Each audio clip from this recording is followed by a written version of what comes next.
রূপনারায়ণ নদীতে শুশুক দেখতে পাবো আমি তো ভাবতেই পারিনি। তো এর আগের বারে তোমরা দেখেইছো আমি ছিলাম সানিদার মা বাড়িতে। দুপুরে খাওয়া দাওয়া কমপ্লিট করে আমরা বেরিয়ে যাই খানাকুলের কিছু অফবিট প্লেস ভিজিট করতে যাওয়ার জন্য।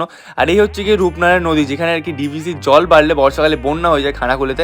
আর জায়গাটা খুবই সুন্দর, দেখতেই পাচ্ছ ঘাটের মাঝে ছোট্ট চায়ের দোকান, আড্ডা মারার জন্য একটা পারফেক্ট প্লেস।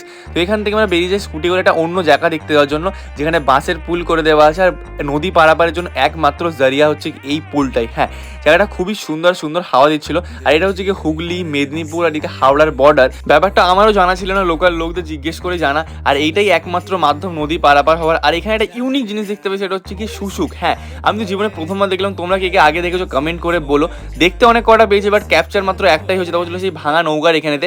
জল কম থাকার কারণে নৌকা এখন চলছে না, নাহলে আমাদের ইচ্ছে ছিল নৌকায় করে চেপে একটু জায়গাটা ঘুরবো।